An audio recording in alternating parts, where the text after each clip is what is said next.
Before I start reviewing this game, I want it to be known that I am about as casual a Pokemon fan as you can possibly get.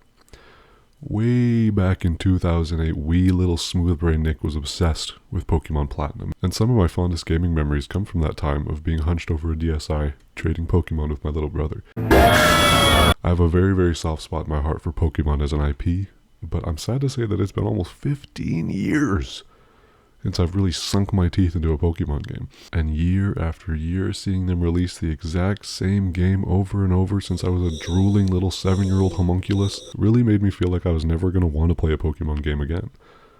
Until...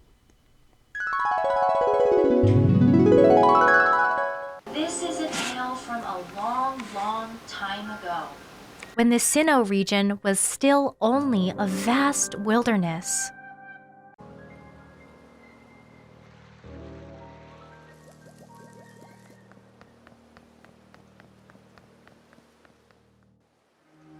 Okay. Maybe we're onto something here. Visually, not looking so hot, and you can't even keep a steady frame rate in your own trailer, but this looks like it could be a great step in the right direction. You guys polish this up a little bit, make those textures a little nicer, fix the frame rate. Oh. Sorry, hold on, I should take this. Hello? The game is out. What? The game is out. Pokemon Legends is out. It's released. But I don't get it. This is supposed to be a flashback to when they first announced the game. How is it out? I'm trying to emphasize that the graphics don't look very good through this funny scenario, dumbass. Oh. Okay. Sorry, I shouldn't have snapped at you. No, it's okay. No, it's not okay. Don't let me off the hook like that. That wasn't okay. No, seriously, it's fine. Don't worry. It's just that this relationship has been really hard, you know, with you in the past and me in the future. It starts to wear on a guy. No, I know it's okay, but can we talk about this later, though? Because this video is supposed to be about that Pokemon game, and we're kind of getting off the rails here. Oh, shit. Yeah, oops, my bad. Yeah, go do that. Okay, bye. Love you. That was weird. Anyway, I really wanted to like Pokémon Legends Arceus. And I did. I think it's a really fun game. Is it perfect? No. It's light years away from being a perfect game. It is leaking with problems from both the technical side of things as well as just the general game design side of things. And we'll get into that in a second. But right here, right now, I want to tell you that Pokémon Legends Arceus... Arceus? How do you actually pronounce it? And what is the mythical Pokemon Arceus? Pokemon Legends Arceus is a thoroughly enjoyable game in my opinion. Playing through it, I was kind of stuck on how to accurately describe this game when about, give or take 9 or 10 hours in, it smacked me in the face like I was a woman on a subway. For better and for worse, Pokemon Legends Arceus feels like a mediocre remake of a really good GameCube game. Now, let me explain. You know how sometimes you get a remake of a game and it's just perfect. It makes improvements in all the right places, maybe it even changes how the core gameplay feels, all while still maintaining the heart and aesthetic of the original. But then on the other side of things, you can get a remake that at its core is basically the exact same game as the original, but in an attempt to modernize the look, they kind of ruined the art direction and made it even uglier than the original. Like, this game is still really fun and all, but why does it look like that? Ugh. That's what this game feels like. This is a game that feels like it's 20 years late in pretty much every way. It's not so hideous that it's unplayable or anything, I just think the fact that this is the huge leap for Pokemon that fans have been waiting literal decades for is kind of sad.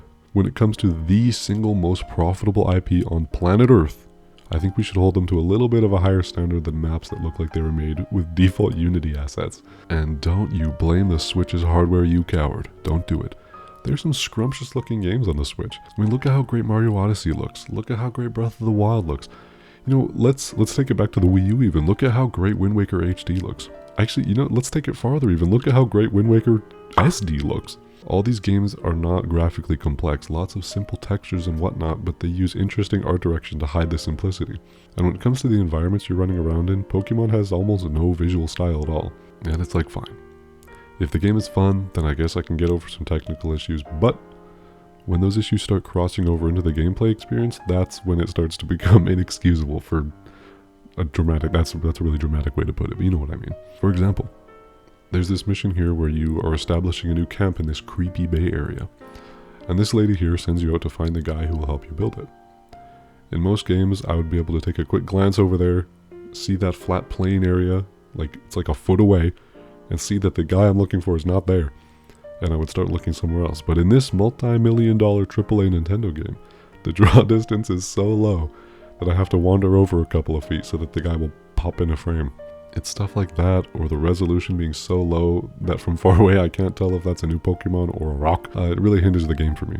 If the damn Killer Bean game has better graphical fidelity than a mainline Pokemon game, then maybe it's time to do some better optimization. I actually found a neat trick to make it look better if you just... Whoa, hey, this looked great! I know I've been really negative so far, and I promise I do have lots of good things to say about the game. But there's one more thing that I want to bitch about for a second. The game is really fun, but in order to get to the fun game part, you need to go through the story. And oh my goodness, I do not care.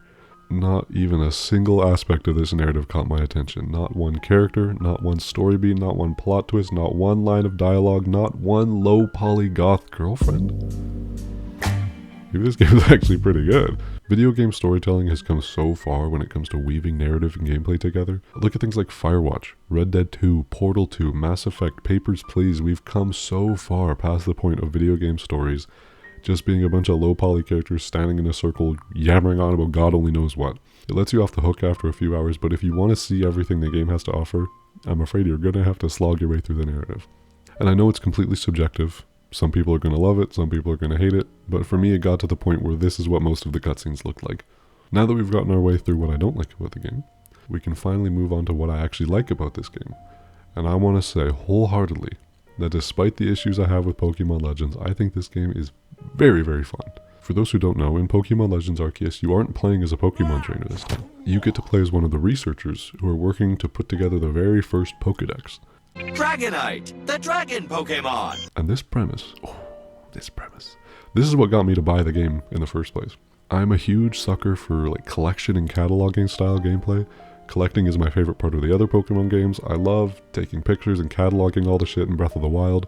Same thing in Beyond Good and Evil. That was where I discovered that weird love for this kind of gameplay, I think. So when I learned that this game is basically built around the mechanic of collecting and cataloging as the main gameplay loop, I got really excited. So what you do in the game is actually more akin to something like Monster Hunter more than Breath of the Wild. The game is split off into 5 different maps. You pick one, choose a camp to start at, grab whatever gear you need, and make your way out into the world to capture and battle Pokemon to add to your collection. And as you go through the game, making your way through the story, you start unlocking different ways to traverse the world, giving you access to new areas to explore and more Pokemon to capture. And this is so much fun. It's so much fun. Just running around and stumbling upon these cool little creatures and throwing balls at them is way more fun than it has any right to be. Even though there's nothing really defined in the open world other than Pokemon, I think it works. Every time I turned a corner into a new area and saw a new batch of little creatures that I could enslave, it was genuinely exciting. It's incredibly simple in terms of its design, and in a way it does kind of feel like a classic GameCube game, but it's fun. As late to the party as this is the breath of life that I think needed to be crammed into the rotting, disgusting dead horse that was the Pokemon franchise. Everything is so streamlined and, I'm gonna say it again, fun. In the old games, it would take 9 million years to catch a Pokemon. You had to go into some tall grass, wander around for a second, wait for the intro to play, hope that it's the creature you wanted, toss out your own Pokeball, beat the poor creature within an inch of its life, watch the life slowly drain from its lifeless little 8-bit eyes, toss a ball at its swollen, bleeding, pulpy head, and bada bing bada boom, you got yourself a Pokemon. But here in Legends Arceus, this is how you catch a Pokemon. Oh, that's so good, that's so good. That's not to say battles are completely gone though. If a Pokemon sees you and it gets pissed off, you may have to toss out a little friend to help you out. But even this is better, I think. Now you toss out a Pokemon, the battle is instant. No more loading into arena, no more the fight happens right then and there. And here's the best part. You can wander. Ultimately this is completely useless and has no impact on the game at all, but if it makes it more enjoyable for me, can I really call it useless? I don't know why, but I find it immensely enjoyable to be able to run circles around my enemies while my pet duck named Jimmy Kimmel beats the shit out of a beaver I just found. It's funny how just letting you manually do these things makes such a huge difference. Being able to manually throw Pokeballs to capture, or being able to manually send out whichever Pokemon you want to fight. Giving you the agency to do all this stuff yourself is so simple, but it's so effective in making the game feel way more involved and way more fun. And it's very accessible. Everything that you need to know is laid out in a very digestible way. The turn order is right there if you need it, which I love. These little icons are telling you what's effective against your enemies. You don't have to memorize all this bullshit. For me personally, all these things make the battling way more enjoyable than the other games that I've dipped my toes into. And if you like the general gameplay loop, then you'll be pleased to know that there are about 9 quadrillion side quests to do, all ranging from catching specific Pokemon to unlock new cosmetics, to scaring away creepy-ass Mr. Mimes that's terrifying the hub village with your weird interpretive dances. Oh, which speaking of, when you're not catching creatures, you'll be spending your time in Jubilife Village, the 144p paradise. Here, you can buy your goods, you can customize your character with all sorts of cool cosmetics.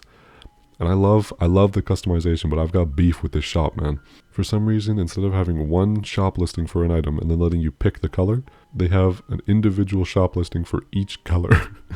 And when you start unlocking more and more cosmetics, it gets so tedious and it takes forever to find out what's new in the store. It's not a huge deal or anything, but it's something that I wanted to mention because it bothered me. One of my favorite things to do in Jubilife is pay a visit to the pasture, where you can see the Pokemon you've caught wandering around in this little fenced-off area. It's also where you go to organize and rename your creatures, which was always my favorite part. I do want to call you out though, Game Freak. I want to call you out right now. I caught an Aipom, and I wanted to name him Grape Ape, but that's apparently inappropriate?